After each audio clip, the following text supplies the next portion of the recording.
நேபாளத்தில் ஞாயிறன்று 2 முறை நிலநடுக்கங்கள் ஏற்பட்டன. இதனால் டெல்லி உள்ளிட்ட வட மாநிலங்களில் மீண்டும் நில அதிர்வு காணப்பட்டதால் மக்கள் அதிர்ச்சியில் உறைந்து போயுள்ளனர். பலியானவர்களின் எண்ணிக்கை 2200 கடந்தது. தரைமட்டமான கட்டடங்களின் இடிபாடுகளில் சிக்கியிருப்பவர்களை மீட்கும் பணி முழுவீச்சில் நடந்து வருவதால் பலி எண்ணிக்கை மேலும் கடுமையாக உயரக்கூடும் என அஞ்சப்படுகிறது.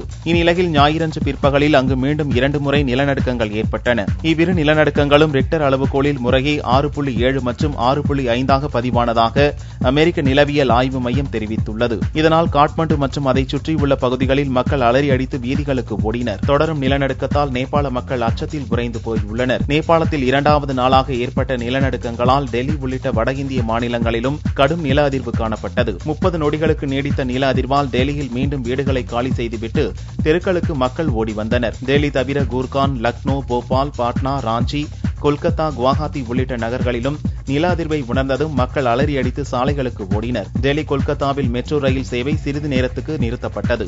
நேபாள மக்களுக்கு உதவவும் அவர்களின் கண்ணீரை துடைக்கவும் தேவையான அனைத்து உதவிகளையும் இந்தியா செய்யும் என்று பிரதமர் மோடி உருக்கம் தெரிவித்தார். மனதில் இருந்து என்ற தலைப்பில் அகில இந்திய வானொலியில் உரையாற்றும் பிரதமர் மோடி 7வது முறையாக ஞாயிறன்று வானொலி உரையாற்றினார். 2001 குஜராத் நிலநடுக்கத்தால் ஏற்பட்ட பாதிப்புகளை மிக அருகிலிருந்து தான் பார்த்ததை குறிப்பிட்ட மோடி, நேபாள மக்கள் தற்போது அனுபவித்து வரும் வலியை தன்னால் உணர முடிவதாக தெரிவித்தார். துயரம் மிக்க இத்தருணத்தில் நேபாள மக்களுக்கு உறுதுணையாக இந்திய மக்கள் இருப்பதாக தெரிவித்த மோடி, இடிபாடுகளில் சிக்கிய ஒவ்வொருவரை மீட்கவும் நேபாள மக்களின் கண்ணீரை துடைத்து அவர்களுக்கு உதவவும் தேவையான அனைத்து முயற்சிகளையும் இந்தியா எடுக்கும் என்று உறுதி தெரிவித்தார். हिंदुस्तान आपके दुख में आपके साथ है. तत्काल मदद के लिए चाहे हिंदुस्तान के जिस कोने में मुसीबत आई है वहां भी और नेपाल में भी सहाय पहुंचाना प्रारंभ कर दिया है.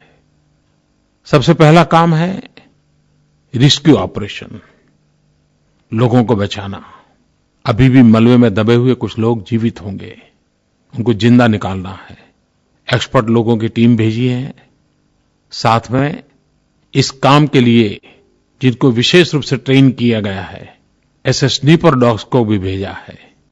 ये स्नीपर डॉग्स ढूंढ पाते हैं कि कहीं मलबे के नीचे कोई इंसान जिंदा हो. कोशिश हमारी पूरी रहेगी अधिकतम लोगों को जिंदा बचाएं. நேபாளத்தில் சிக்கி தத்தளித்த 600க்கும் மேற்பட்ட இந்தியர்கள் தாயகம் திரும்பினர். கடும் நிலநடுக்கத்தை கண்ட நேபாள நாட்டில் நடந்து வரும் மீட்புப் பணிகளில் இந்திய ராணுவத்தினரும் பேரிடர் மீட்புப் படையினரும் ஈடுபட்டுள்ளனர். நேபாள சுற்றுலா ஸ்தலங்களில் சிக்கி தத்தளித்த இந்தியர்கள் மீட்கப்பட்டு உடனுக்குடன் விமானப்படை விமானங்கள் மூலம் டெல்லிக்கு அனுப்பி வைக்கப்பட்டனர். சனியன்று இரவு முதல் இந்தியர்களை ஏற்றிக்கொண்டு விமானப்படை விமானங்கள் வந்த வண்ணம் உள்ளன. இதுவரை 600க்கும் அதிகமான இந்தியர்கள் மீட்கப்பட்டுள்ளனர். ஆந்திரா, தெலுங்கானா, கர்நாடகா, காஷ்மீர் என பல மாநிலங்களைச் சேர்ந்த 1000க்கும் அதிகமான இன்னமும் நேபாளத்தில் சிக்கியுள்ளனர். அவர்களை மீட்பதற்கான நடவடிக்கைகளை துரிதப்படுத்தும் வகையில் பல்வேறு முயற்சிகளை மத்திய அரசு எடுத்து வருகிறது. கர்நாடகாவைச் சேர்ந்த லதா தங்களை காப்பாற்றிய விமானப்படை வீரர்களை பாராட்டினார். We waited for half an hour and Indian Air Force guys helped very nicely and he landed us here safely. I would like to thank Indian government and as well as the Karnataka government because now we have come down here to our Karnataka Bhavan to take a rest.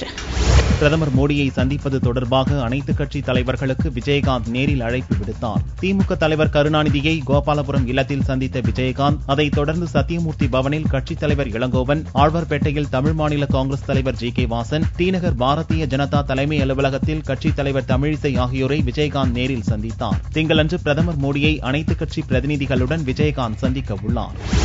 5 பிரச்சினைகளுக்கான கருணாநிதியை சந்தித்ததாக விஜயகாந்த் தெரிவித்தார். திமுக தலைவர் கருணாநிதியை அவரது கோபாலபுரம் வீட்டில் தேமுதிக தலைவரும் தமிழக எதிர்க்கட்சித் தலைவருமான விஜயகாந்த் ஞாயிறன்று திடீரென நேரில் சந்தித்து பேசினார். விஜயகாந்துடன் அவரது மைத்துனர் சுதீஷ், எம்எல்ஏ பார்த்தசாரதி ஆகியோர் வந்திருந்தனர். சந்திப்பின் போது திமுக பொருளாளர் ஸ்டாலின் உடன் இருந்தார். ஞாயிறன்று காலை நடந்த இச்சந்திப்பு அரசியல் வட்டாரத்தில் பரபரப்பை ஏற்படுத்தியுள்ளது. கருணாநிதியை சந்தித்துவிட்டு வெளியில் வந்த விஜயகாந்த் செய்தியாளர்களுக்கு பேட்டியளித்தார். ஒரு 5 பிரச்சனைக்காக கலைஞரை பார்க்க வந்து இது நாட்டு பிரச்சனை, ஏழை விவசாயிகள் பிரச்சனை, அதுக்கு கலைஞர் நிச்சயமாக எங்க கட்சியிலிருந்து அவர் அனுப்புறேன்டாரு ஆளுகளே. அதற்காகத்தான் நான் வந்து கோபாலபுரத்தில் இருந்து சத்தியமூர்த்தி பவன் சென்ற விஜயகாந்த் காங்கிரஸ் கட்சி தலைவர் இளங்கோவனை சந்தித்தார். சந்திப்பின் போது முன்னாள் நிதியமைச்சர் சிதம்பரம், திருநாவுக்கரசர், குஷ்பு உள்ளிட்டோர் உடன் இருந்தனர். முதல்வர் பன்னீர்செல்வம் செய்யாத காரியத்தை விஜயகாந்த் செய்வதாக இளங்கோவன் தெரிவித்தார். முதலமைச்சராக இருக்கின்றவர்கள் அனைத்து கட்சியையும் அழைத்துக் கொண்டு போய் பிரதமரை சந்தித்திருக்க வேண்டும். அவர் தன் கடமையிலிருந்து நழுவி விட்ட காரணத்தால் தமிழகத்தில் சட்டமன்றத்தில் எதிர்க்கட்சி தலைவராக இருக்கின்ற விஜயகாந்த் இதற்கு முன்னாடி எடுத்து வைத்திருக்கின்றார். அவருக்கு கண்டிப்பாக காங்கிரஸ் கட்சி முழு ஆதரவு தரும்.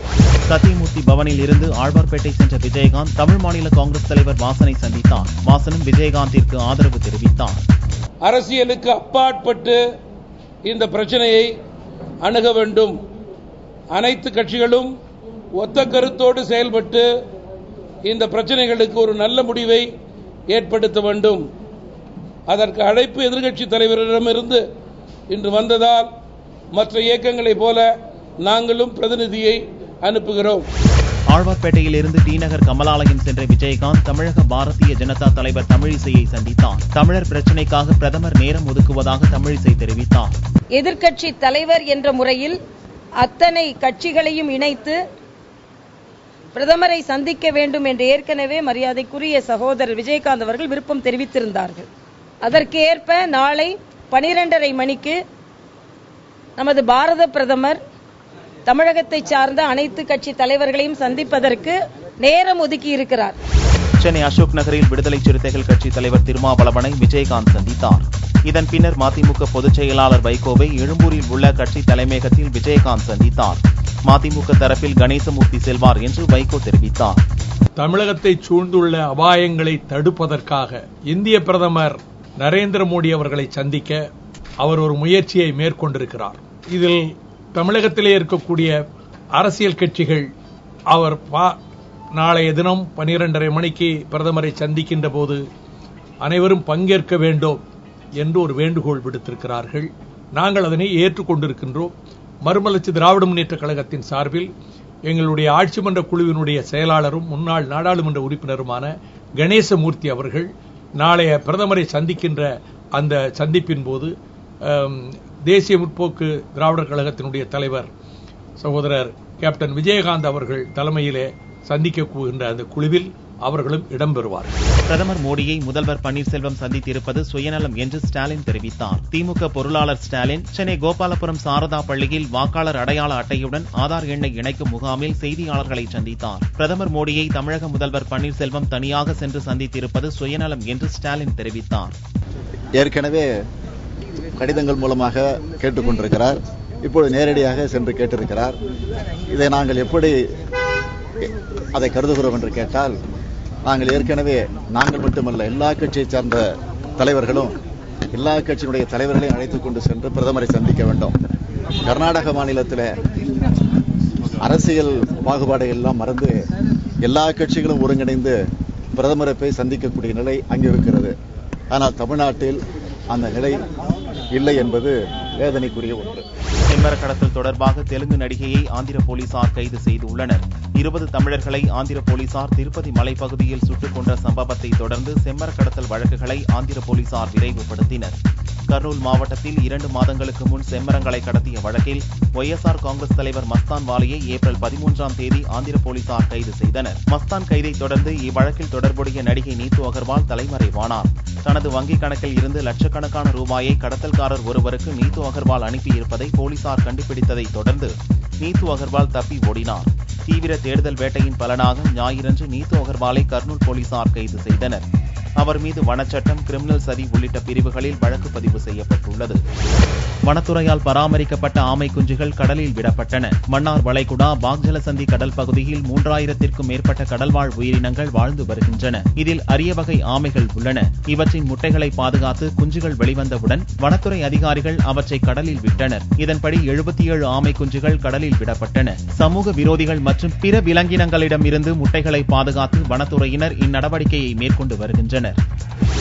ஓட்டுநர் சிகரெட் பற்ற வைத்ததால் ஆற்றில் கார் பாய்ந்து விபத்துக்குள்ளானதில் 6 பேர் பலியாகினர். ஜம்மு காஷ்மீர் மாநிலம் ஜம்முவில் இருந்து ஸ்ரீநகருக்கு ஒரு கார் சென்று கொண்டிருந்தது. ராம்பன் மாவட்டத்தில் ஜம்மு ஸ்ரீநகர் நெடுஞ்சாலையில் மெஹத் என்னும் இடத்தில் சென்று கொண்டிருந்த போது காரின் சக்கரங்கள் வழுக்கிக் கொண்டு தாறுமாறாக ஓட துவங்கியது. இறுதியில் அருகில் ஓடிக்கொண்டிருந்த செனாப் ஆற்றினுள் கார் பாய்ந்தது. இது பற்றி அறிந்ததும் போலீசார், தீயணைப்புத் துறையினர் உடனடியாக மீட்புப் பணியில் ஈடுபட்டு 6 பேரை காயத்துடன் காப்பாற்றினர். 4 பேரின் உடல்களை சடலமாக மீட்டனர். இன்னும் 2 பேரை மீட்க முடியவில்லை. அவர்களும் பலியாகி இருக்கலாம் என அஞ்சப்படுகிறது. சிகரெட் பற்ற வைப்பதற்காக ஸ்டியரிங்கில் இருந்து கையை எடுத்ததால் கார் விபத்துக்குள்ளானது தெரிய வந்துள்ளது. காரில் இருந்தவர்கள் பெரும்பாலானவர்கள் பீகாரைச் சேர்ந்த கட்டுமான தொழிலாளர்கள். புகையிலை இல்லாத புதுச்சேரியை உருவாக்க வேண்டி இருசக்கர வாகன பேரணியை பாரதிய ஜனதா கட்சியினர் நடத்தினர். லாஸ்பேட்டையில் தொகுதி தலைவர் முருகன் தலைமையில் நடந்த இருசக்கர வாகன பேரணியை பொதுச் செயலாளர் சுவாமிநாதன் துவக்கி வைத்தார். 200க்கும் மேற்பட்ட வாகனங்களில் பாரதிய ஜனதா கட்சியினர் பேரணி சென்றனர். சாலை அமைக்க கோரி இருசக்கர வாகன பேரணி செல்ல முயன்றவர்களை போலீசார் தடுத்து நிறுத்தினர். திருச்சி தஞ்சை தேசிய நெடுஞ்சாலையில் பால்பண்ணை முதல் துவாக்குடி வரையிலான 4 வழிச்சாலையில் சர்வீஸ் சாலை அமைக்க கோரி பொதுமக்கள் இருசக்கர வாகன பேரணிக்கு அறிவித்திருந்தனர். ஆனால் ஞாயிறன்று போலீசார் அனுமதி மறுத்தனர். இதை எதிர்த்து போலீசாருடன் மல்லுக்கட்டிய பொதுமக்கள் 2 மணி நேரம் போராடி பேரணியை துவக்கினர். கோடை மழை தொடர்வதால் குற்றால அருவிகளில் வெள்ளப்பெருக்கு ஏற்பட்டுள்ளது. நெல்லை மாவட்டம் குற்றாலத்தில் ஜூன் முதல் ஆகஸ்ட் வரை குளுகுளு சீசன் நிலவும். ஏப்ரல் மே மாதங்களில் கோடை காரணமாக வறண்ட நிலையே காணப்படும். இதற்கு மாறாக கோடை வெயிலில் மழை கொட்டி வருவதால் குற்றால அருவிகளில் வெள்ளப்பெருக்கு ஏற்பட்டுள்ளது. இதன் காரணமாக கோடை விடுமுறைக்கு சுற்றுலா வந்துள்ள பயணிகள் மகிழ்ச்சி அடைந்துள்ளனர். அதே நேரத்தில் வெள்ளம் அதிகரிக்கும் நேரங்களில் குளிக்க தடை விதிக்கப்பட்டு வருகிறது.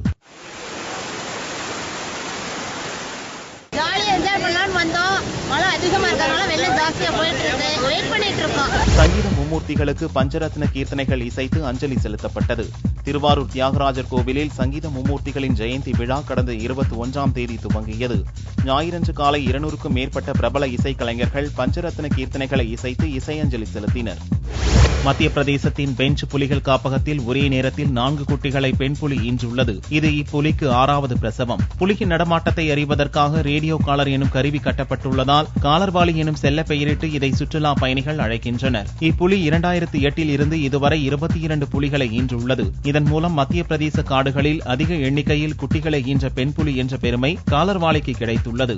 பெஞ்ச் வனராணி, பெஞ்ச் இளவரசி என்ற சிறப்பு பெயர்களையும் பெற்றுள்ள காலர்வாலியின் தாய் பரிமடாவும் ஒரே நேரத்தில் 4 குட்டிகளை ஈன்று சாதனை படைத்துள்ளது. அதில் முதலாவது குட்டிதான் இந்த காலர்வாலி. தங்கத்தின் விலையில் ஞாயிறன்று மாற்றமில்லை. 1 சவரன் தங்கம் 20,184 ரூபாய்க்கு விற்பனையானது. 1 கிராம் ஆபரண தங்கம் 2,523 ரூபாயாக இருந்தது. 1 கிராம் வெள்ளி 38 ரூபாய் 80 காசுகளுக்கு விற்பனையானது. பார் வெள்ளியின் விலை 36,220 ரூபாயாக இருந்தது. விளம்பர படத்தில் சர்ச்சைக்குரியவற்றை நீக்கிய நிறுவனத்திற்கு நடிகை ஐஸ்வர்யா ராய் நன்றி தெரிவித்துள்ளார். தனியார் நகைக்கடை விளம்பரத்திற்காக ஐஸ்வர்யா ராய் கொடுத்த போஸ் சர்ச்சையை கிளப்பியது. பலரும் எதிர்ப்பு தெரிவித்த நிலையில் விளம்பர பட நிறுவனத்திடம் சர்ச்சைக்குரிய படத்தை நீக்க ஐஸ்வர்யா ராய் கோரினார். அந்நிறுவனமும் அதை நீக்கியது. இதைத் தொடர்ந்து அந்நிறுவனத்திற்கு நடிகை ஐஸ்வர்யா ராய் நன்றி தெரிவித்துள்ளார்.